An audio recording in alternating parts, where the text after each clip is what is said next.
Attachment.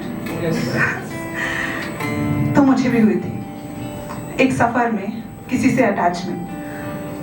बताती हूँ कब, कहाँ, कैसे।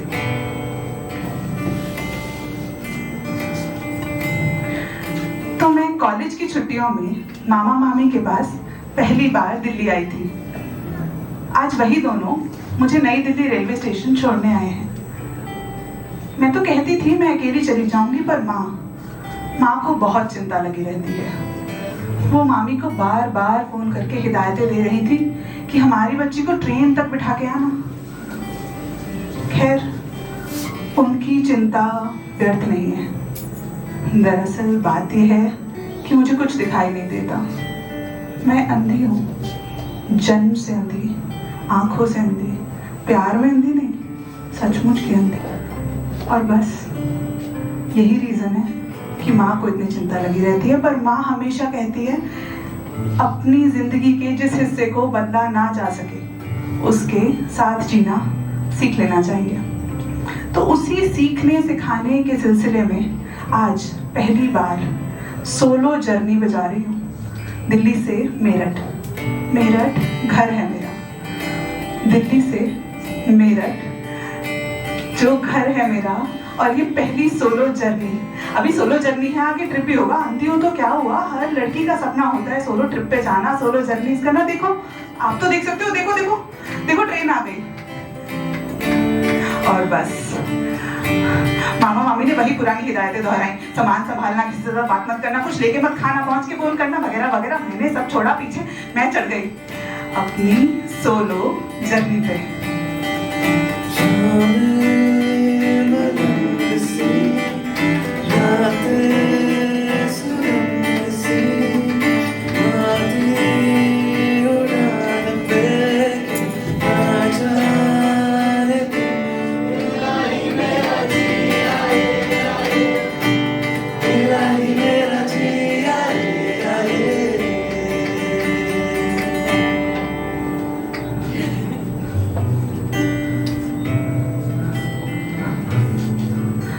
कंपार्टमेंट में पहुंच गई और पहुंचते ही ऐसे बैठी, तभी सामने अचानक मेरा पाँव किसी के पाँव पे लगा और ऐसे सॉरी कुछ सॉरियाँ एक्सचेंज हुई। और तभी मुझे पता चला सामने एक नौजवान लड़का बैठा था। कैसे नौजवान? उसकी खुशबू, बहुत स्ट्रॉन्ग मेंस परफ्यूम। अंधों की नाक बहुत तेज होती है वैसे। तो ये वो पल था जब मैंने उसे मेरी मन की ही आंखों से पर पहली बार देखा। मुझे देखा तो ये जाना सनम,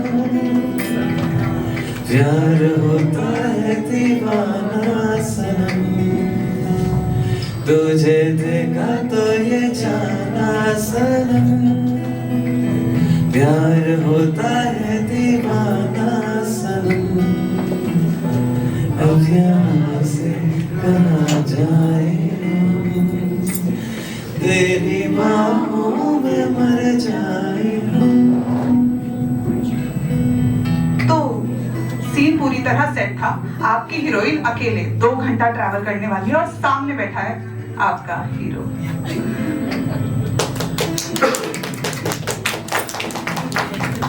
पर मैंने सोचा इस लड़के से मैं बातें अवॉइड करूंगी, क्योंकि मेरठ से 2 ही घंटा दूर था और अच्छे घर की बहन बेटियां कहाँ ही गैर मर्दों से फालतू बातें करती हैं।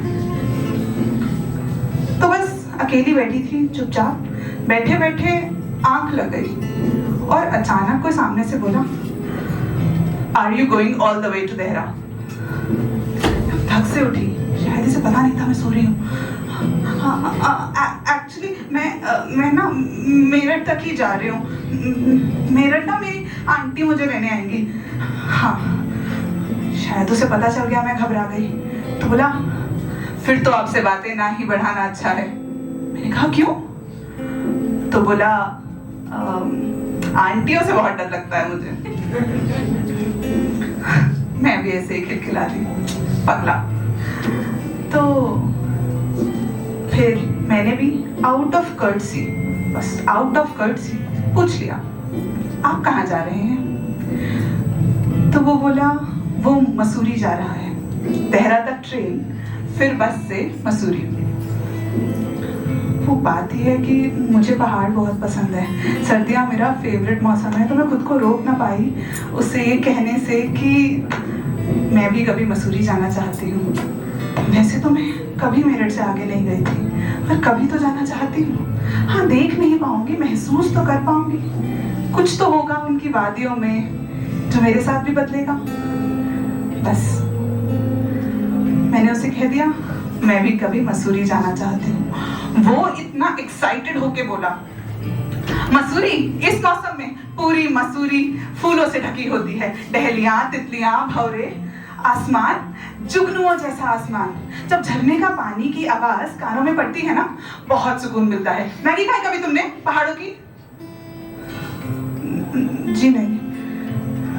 वो उसकी बातें मुझे रिझा कर अपने साथ मसूरी लेकर जा रही थी। मुझे कह रहा था चलो मेरे साथ मसूरी। मैं सोच में डूब गई और बस सोचते सोचते खिड़की के बाहर देखने लगी।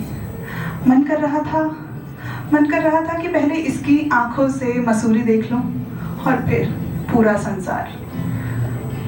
पर अंधे की लाठी कौन बनना चाहेगा, और मैंने खिड़की के बाहर देखना शुरू किया। तो तभी अचानक वो बोला, तुम्हें खिड़की के बाहर क्या दिख रहा है?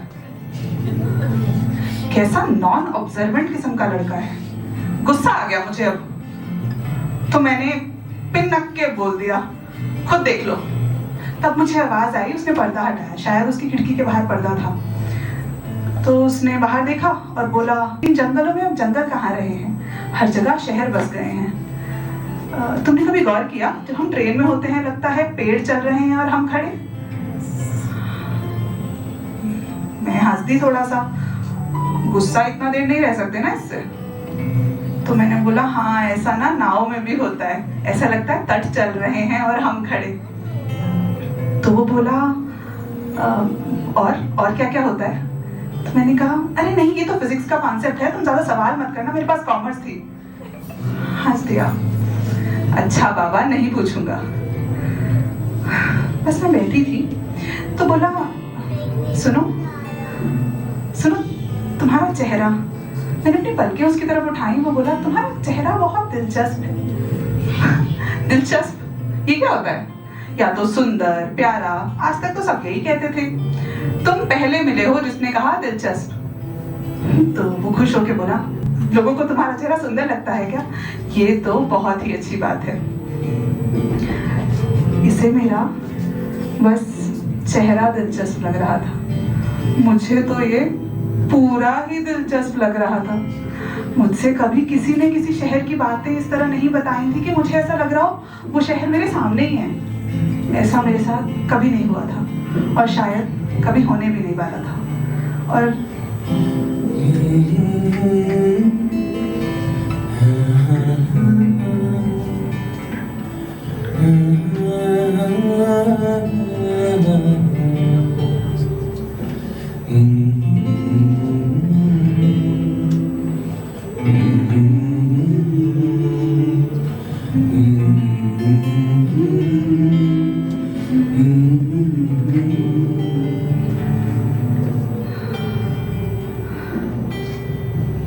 बहुत कुछ बातें करनी थी उससे, पर किस्मत, वो जब किस्मत में लगे, वो आपने वो पनीर के पकौड़े वाली कहावत तो सुनी होगी ना, वही माहौल बन ही रहा था कि मेरठ आ गया। तो अब समय था ट्रेन से उतर जाने का, उस सफर से घर आ जाने का।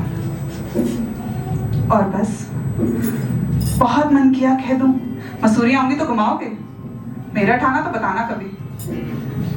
हम टच में रह सकते हैं क्या? नंबर कुछ है तुम्हारा?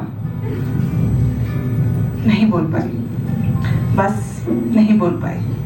वो डर होता है ना कि अंधे की लाठी कौन ही बनना चाहेगा, बस नहीं बोल पाई।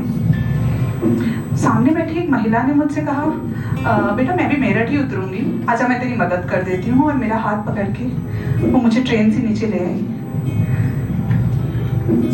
दिक्कत की बात यह है कि मैं उसे ठीक से अलविदा भी ना बोल पाई। मैं उसे ये ना कह पाई कि शायद सफ़र में फिर कभी मिलेंगे।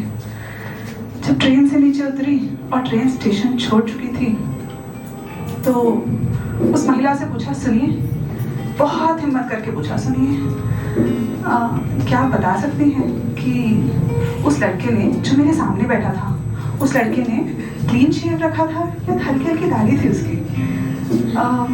तो बोली, बेटा था तो वो क्लीन शेव भी, पर सच पूछे तो हमारी नज़र उसके चेहरे पे गई नहीं, हम बस उसकी आंखें देख रहे थे।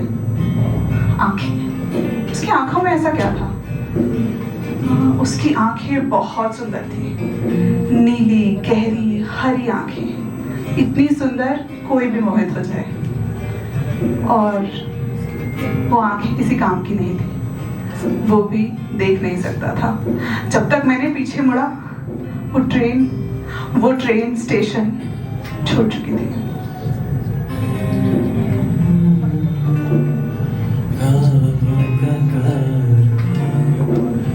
और फिर जब तुम कहाँ